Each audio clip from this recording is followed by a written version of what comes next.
If you were a parent and you're giving your kids an allowance, or you're putting money into a 529 plan, or you're saving money in a savings account for them, if you used a whole life policy instead, by the time that they're 18 for college, or 22 out of college, or 30, 35 and getting ready to, get married or start a life on their own, then you'll have much more cash available to them that they can utilize, and they'll leverage it instead of spend it.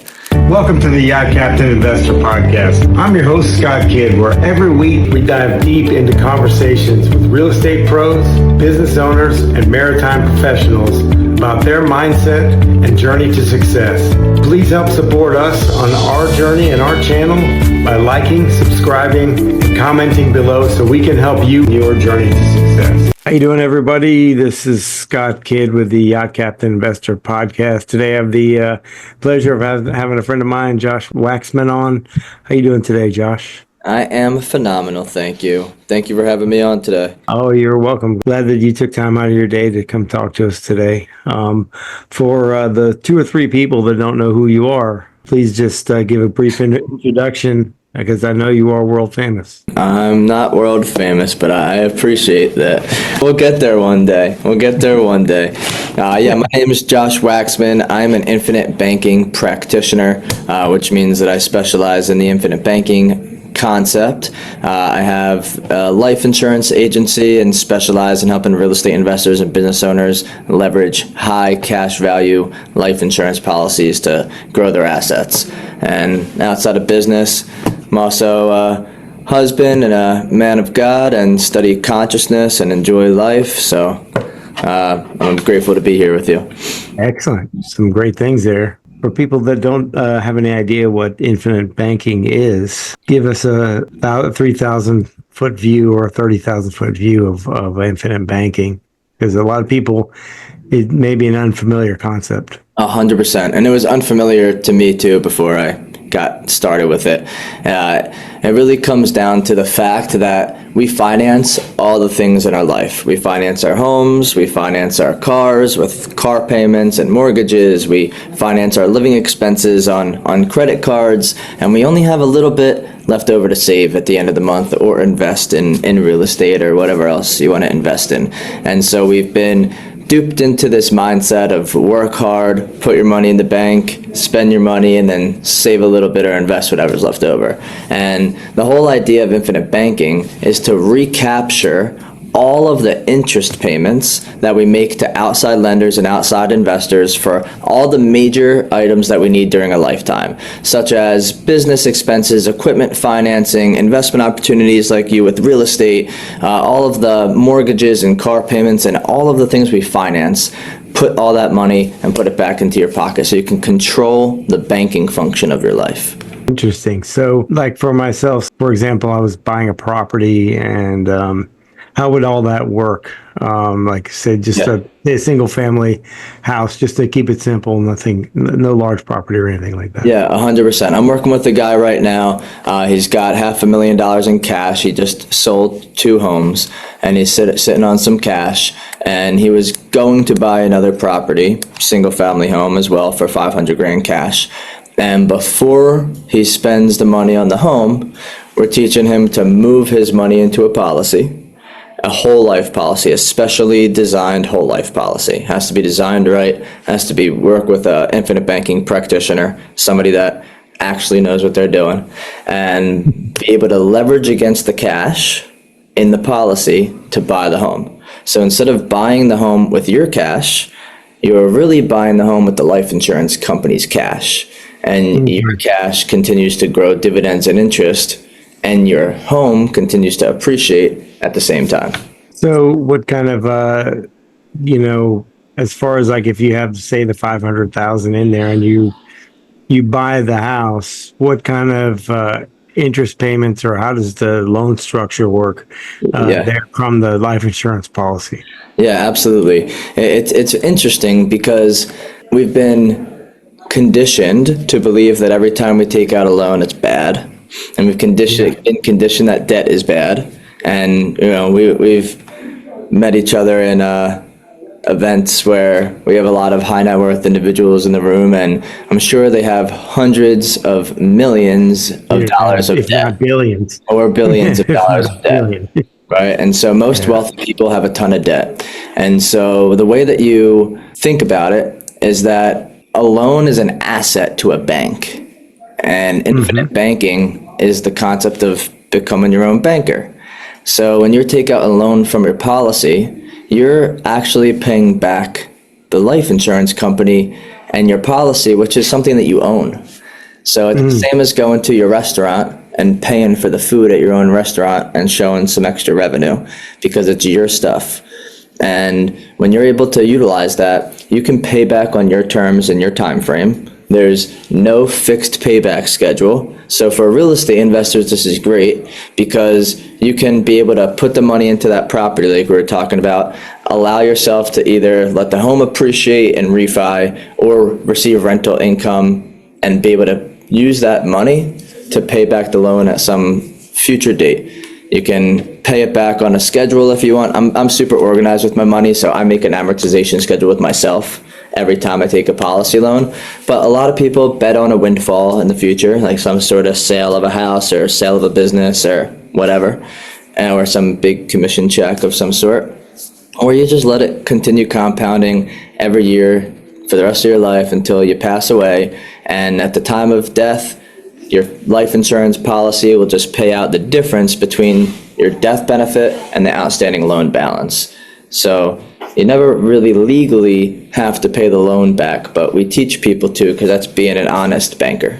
Otherwise, you're kind of stealing from yourself. Well, that and also you would get less at the end for your family and everything else. It would be kind of counterproductive, I guess, if you because you want to get double up on the more money you have in there and the more money you pass through there, you probably get more benefit that way. Correct? 100%. Yeah, because every time that you pay more money into the policy, it adds to the amount of cash you can borrow later.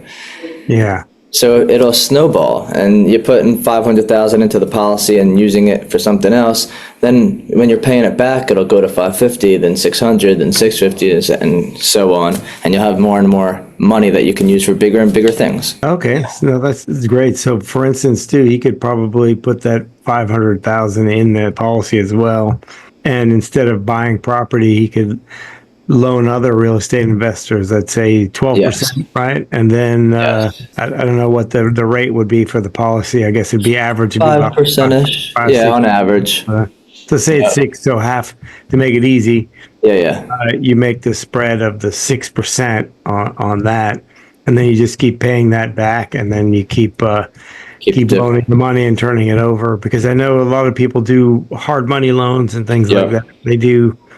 Usually it's a 2 and 12 model where they charge 2 points for it up front, and that money can immediately go back in, and then you make the spread on the 6. And they're usually short-term loans, 3, 6, maximum 12 months. But I would see where this could be also applicable for someone that needs like receivables loans and stuff like that to cash flow their business. Is that fairly popular with some of your guys? 100%. Construction, I'm working on right now, this entire family. They're building a whole family banking system, 2 brothers, both of their wives and their kids. And they own a construction company in Virginia together. One of the brothers does exterior work, one of them does interior work, and they work as a team to do construction. And they both are refinancing $300,000 of receivables through the policy, and then they're going to use the additional cash to go start investing in real estate in Virginia. And so it's a combo of both. And even like a simple example too is I was just visiting one of my best clients up in Northern California last weekend, and he opened a gym and had about $500,000 in equipment financing. And he had like 250,000 in cash. And so we refinanced the shortest term, highest interest, the most inefficient loans of his equipment financing. And it allowed him to save about $4,000 a month in interest payments. And so that went into the policy, and then he paid that back faster. Yeah, and then he paid off the rest of the equipment. If you pay what you would have paid the finance company to yourself, now you make what the finance company would have made in your pocket. And banking that's is the great. most important business in the world. Or like the mortgage, if you look at a mortgage, a typical 30-year mortgage, you're paying more for the interest to the bank than the actual cost of the home. So the bank makes out more money than you did, and you bought the home and paid for the whole thing. Yeah, that's why it's an asset to them. And Yeah. they're not there is a downturn and they have to start taking back some of these properties. They're not Yeah. in the business of property management or asset No. management other than loans because they show as an asset on their balance sheet, not debt. And people have a big issue with, don't take out debt, but debt's different than leverage. I mean, leverage is it's what you use to lift something, for instance, Right. large arm to lift a large block, but debt is when you're underneath the block because you're Sure. buying things that you don't necessarily need. They're liability, like say for instance a car that, and you don't have a rental car business. You have a car and Right. you're paying a note on it. You're paying interest. You're paying everything else, or you're buying those luxury items that you don't necessarily need just because everyone else has them, and you're Yeah. buying them on a credit card at 20%. So then, but if you took that money and you leveraged it and used it to buy something that cash flows, like real estate or Yeah. a business, or even just invested it into some other type of instrument that makes money, then you're much better off long term. What would you say is the most popular use of this infinite banking? Good question. Most of my clients start off refinancing debt. So they'll use that money to either refinance construction equipment, gym equipment, refinance a mortgage, pay off a HELOC, something like that. Those are just typically what most people do first because it's the easiest thing to knock out. And then with the positive cash flow, now you can overfund the policy more and then be able to use it for something else. Okay. So that debt refinancing would be one of them, or paying off debt. Number two would be real estate investments. I got another guy I'm working on the $500,000 situation I'm finishing up right now. That guy is in Milwaukee and has a similar situation, and he's using it to buy. He's actually using $400,000 to put down on a multifamily property in Milwaukee, and then $100,000 he's putting into his new business. So those are the three things: debt, real estate, and growing and scaling a business. It would make sense to pay off all the high yield debt first. Yeah. That's going to produce the most cash flow for you immediately. Correct. Rid of those things. Are there any other fees in the policy that people should be aware of or look out for? Yeah, that's a good question. The fees are already baked into the life insurance premiums in whole life insurance. So Okay. with whole life insurance, the fees are all baked into the price. Just like if you go to the restaurant, the price of the steak already includes all the expenses of the restaurant, right? They're not charging you fees beside taxes on top of it. So same thing happens with whole life. Now, there's something else, another type called universal life, or IULs, VULs, ULs. These are something that came out in the late 90s, and they've been more popularized because they look pretty sexy on paper, but the challenge is they have a ton of fees that are not fixed, and so they're variable based on whatever the insurance company wants to do. And if the economy is down, or the market is down, or their premiums are down, they typically will raise the price of the fees, which raises the premiums, which causes people's policies to cancel. And then the whole purpose of having life insurance is out the window. And there's a lot of major lawsuits around them right now. Well, I didn't know that in the beginning, and I just learned from a mentor, just like we all do. We kind of just follow people that we want to be around, and my first mentor had me selling IULs at really like hotcakes, and I sold 112 of them in a year and a half, and I had to call them all and tell them I'm sorry, and had to move over all the clients that I could to whole life insurance so they didn't have to deal with the future ramifications of it. Yeah. So the basically the whole life, the interest and all the fees are baked in, and Yeah. what would you say the percentage of the premium? I guess it depends on the person. and their overall health and where they Yeah. are in life. I mean, if you imagine like a line graph, like the older you get and the unhealthier you are, the more expensive it is. Yeah. But like that starts happening around retirement age. And then once you get older, they're pretty consistently high. And if you're younger, they're pretty consistently low.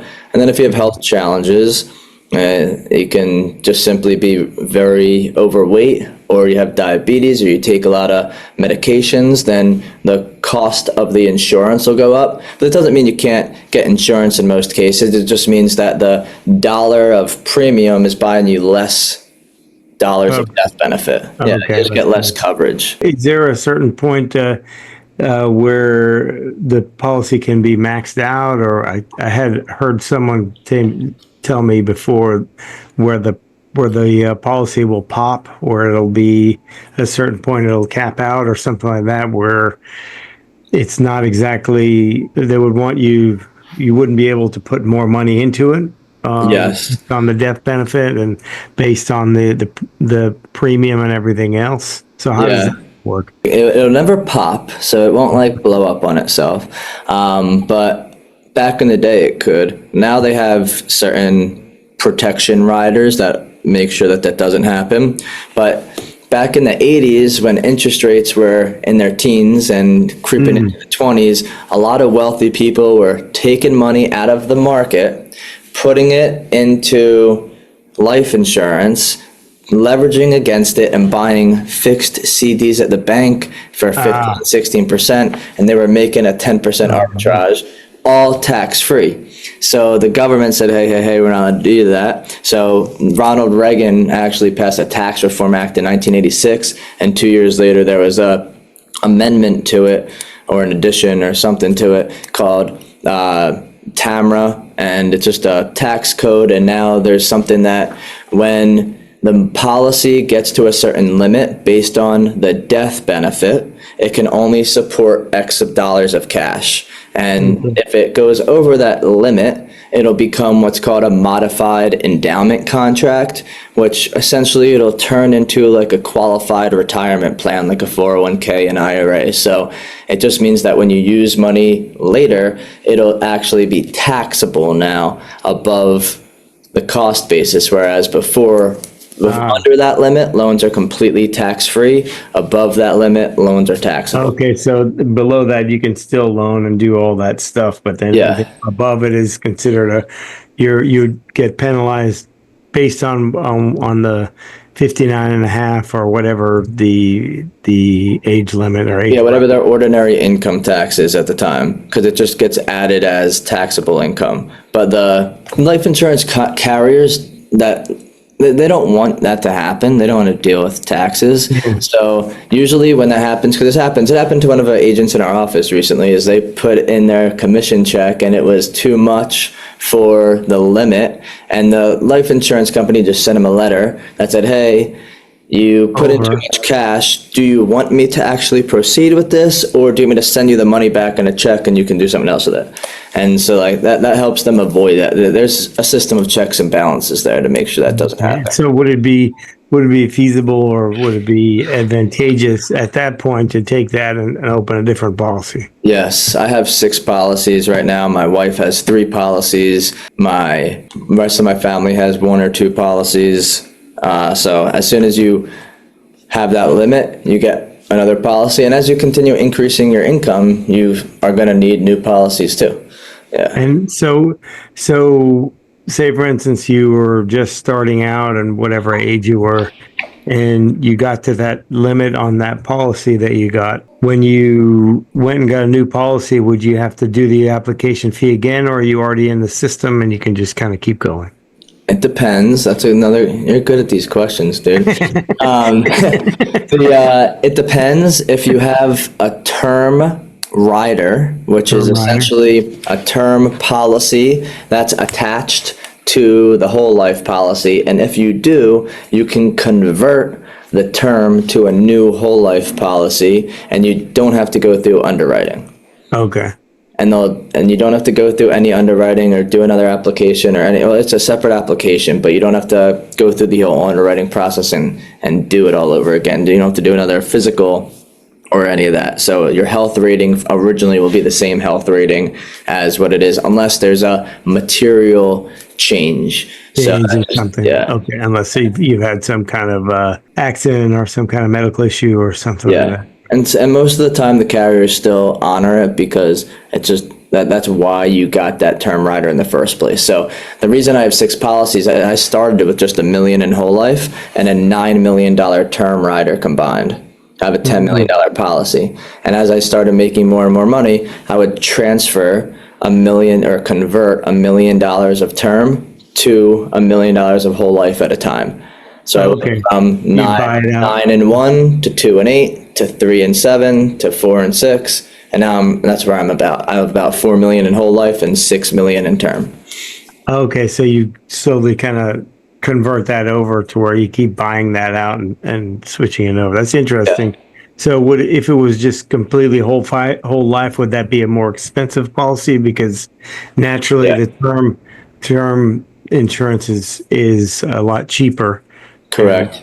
and easier to come by. And that's usually built in, isn't that what is usually inside the policy? But the rest of the whole Yeah, life is your investment vehicle, right? yeah, 100%. And I just thought of this idea actually that I want to use. I never thought of this before, but it's kind of like buying one condo in a building and renting out the others. And as you make more money, then you slowly buy up the rent. You Another do one. like a rent to own for all the other ones until eventually you own the whole building.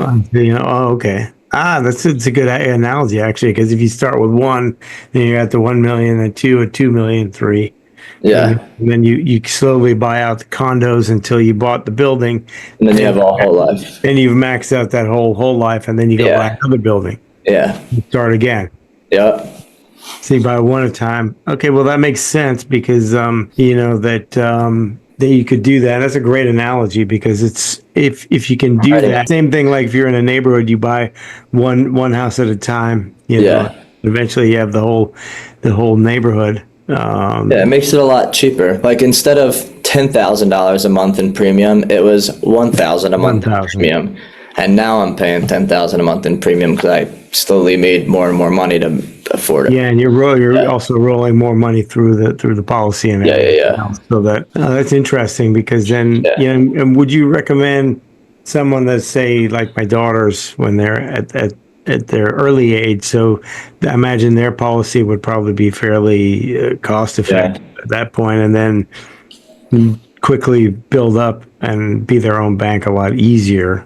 Yeah, 100%. Like if you were a parent and you're giving your kids an allowance, or you're putting money into a 529 plan, or you're saving money in a savings account for them, if you used a whole life policy instead, by the time that they're 18 for college or 22 out of college or 30, 35 and getting ready to, get married or start a life on their own, then you'll have much more cash available to them that they can utilize, and they'll leverage it instead of spend it.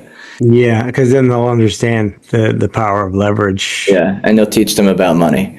Yeah, and that's important. That Yeah. financial literacy is waning a lot with. Yes. Well, it's not very prevalent. It's not taught in school, but I know Yeah.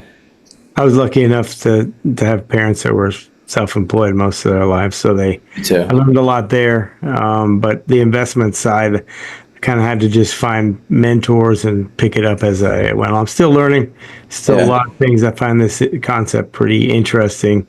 Yes. Would it be advantageous, say, for instance, if someone is up in years and they have a lump sum that potentially they were going to will to their kids, but they want to do it while they're living, so maybe would it be advantageous for them to buy them a whole life policy while they're alive?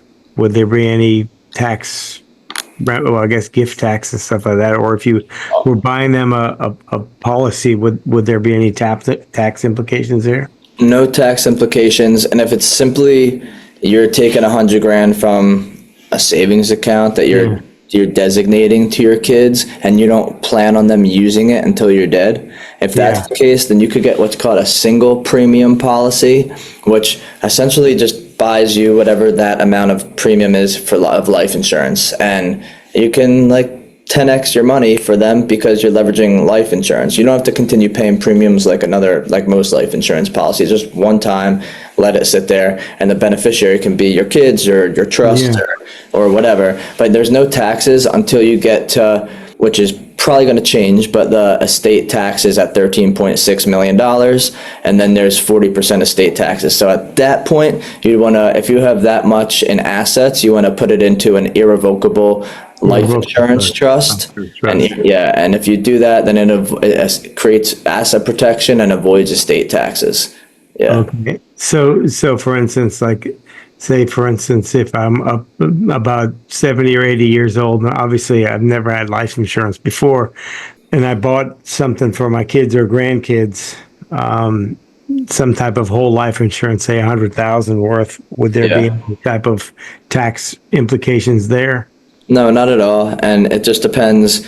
If you have two options. If you're 70 or 80 and you're healthy, then I would get one on yourself and make your kids the beneficiary. Okay. And if you're not healthy, then you would just pay for a policy for them. For them, and then they go take it on. Yeah. Because I remember there was a story I read about Joe Robbie Stadium in Miami. Dolphins. The Dolphins, and he was he owned a lot of assets, and he wanted to. They were saying to him, "Well, you're getting up in years, you're getting a little sick and stuff like that, or what have you." And I don't know all the real details, so I could be wildly inaccurate. But he owned Joe Robbie Stadium and all the other stuff, and they said, "Well, why don't you get life insurance so you protect all the assets for your family?" Yep. And they said it was going to be like $1 million a year or something like that. I don't know what the exact numbers were, but it was quite a lot. I think it was the 80s, probably. Yes. The 80s. And said, "Don't you want to protect your family?" He said, "No." And then he died. The place went into, receivership and everything else. In steps Wayne Huizinga. Pennies on the dollar. Whereas if he hadn't had that policy, the kids would have had that. But I guess they had somewhat of a tumultuous family relationship. It's weird being in the life insurance business because you get that and you feel that a lot, which is like some people that just don't care about their kids, or like it seems like both of us had parents that both were self-employed or owned businesses guiding us along the way. Mm-hmm. But there's a lot of people that I talk to that say, "Oh, well, I had to work hard for it and I had to suffer through it, so my kid has to work hard or suffer through it." And that's just, I don't know, that's just not my mindset. And I know that's not your mindset either, because we're already working on stuff together. Like, I'm always thinking about how can I make it easier for them to do things that they're passionate about rather than things that they have to do. Because think how much better like the world would be if like everybody's kids was able to do stuff that they're passionate about and do, because then they're going out and they're probably doing things. If they're passionate about something, they're probably helping a lot of people. Look at it. And 100%. I want them to work for it, but I want them to do the work that they want to do. Of course. And like you can, I started off doing this because I read a book called What the Rockefellers Do, and it was all about how to create generational wealth. And it would be cool. I mean, I know you're in real estate and have businesses, and I'm in, I'm doing this, and I used to own restaurants before this, and it would have been really cool if we had a family trust that I could tap into. I could. Well, even if you have to pitch them and make a presentation, and that's your bank, instead of going to the SBA or having to go to the mortgage lender or the whatever high interest. All the people you met on LinkedIn. The people you met on LinkedIn, or you got to join the Grant Cardone's real estate club so you can go pitch them. You could just go to your trust or your family bank, and now you've placed, like, I want to go to college. Cool. Here's money, but you owe us this much a month, and now you're financing stuff through your family. Or buy a business or buy real estate. And you're paying it back into the family so that the rest of your family, when you have kids, you pay for it, and it keeps accumulating Yes. generationally. It's a different mindset, really, Yeah. of a lot of different things. Because I've worked for some people that are infinitely wealthy, and you have a lot of those things where I worked for it, so they're gonna have to work for it too, and all that stuff too. But then you also have the other people that I've worked for where they made it all themselves, but they have that way that they set it up so that they're not thinking of like just their kids, they're thinking of like six, seven, eight generations, Yes. you know, deep of how many people they want this to continue on to, and they set Right. it up to where there's stringent rules and things where people you Correct. can't really mess it up. I've met one family one time where when the kid turned 16, he got a certain amount of money, but he couldn't go in a car with another 16-year-old, had to be with someone who was 18 or 20 or Right. above, and there was a lot of these rules and stuff where they could, okay, Right. you messed up. Okay, you're not getting any money till you're 25. Yeah. So you got to figure it out. And then if they kept screwing up, then it's like 30, and then it's four, and it Yeah. kept pushing the bar back. So it was a lot of pretty strict, but granted, I'm thinking that's probably an extreme example, but I don't think that if you just set it up to where you just give people the money, it's Yes. probably not helpful to them either because they don't understand the concept and they don't Correct. understand what the value of any of it is that their great great grandfather struggled through along with the rest of their family to keep up all those things, but this is Yes. definitely a great tool on and being able to do that in addition to real estate and all the other businesses and vehicles. But you can use this as, like you're saying, to be your own bank. But if people want to find out more about you and your business and talk more about this, where do they find you? Absolutely. You can reach out to me on Facebook, Instagram. My Facebook is just my name, Josh Waxman, Waxman, Waxman. And on Instagram, it's Wax, Josh Waxman Success. Yeah, on the phone, I have to say Waxman because then they'll Waxman. understand it.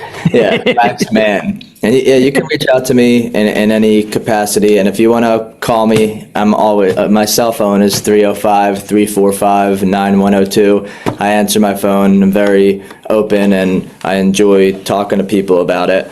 And it's something I think everybody deserves to have, and to create a family banking system is future thinking, and a lot of people are just struggling to get by, and you got to have a forward thinking mindset to be able to do these things, but it's got to start with somebody in the family. Yeah, I think it's another tool that a lot of people don't really know about or understand. And I Yes. really appreciate you coming on and speaking with me today about this and being open to people reaching out, connecting with you, and talking more about it because I think people need to know what the real answers are and what the real information is because there's a lot of stuff out there. There's a lot of truthfully garbage information that's not very accurate. I mean, I know I've read through a lot of it, but Yes, I agree 100%. And thanks for having me on. And I love what you're doing with the podcast, and I love what you're doing with real estate. And I love how you're putting it all together with what you do with being a yacht captain as well. So one day we'll have to go on a yacht together. definitely will. Well, once again, thank you so much. This is Scott Kidd with the Yacht Captain Investor Podcast. If you like this podcast, please like, subscribe, comment below, and share with your friends. And just as a reminder that your best investment that you can make is investing in yourself. Thank you.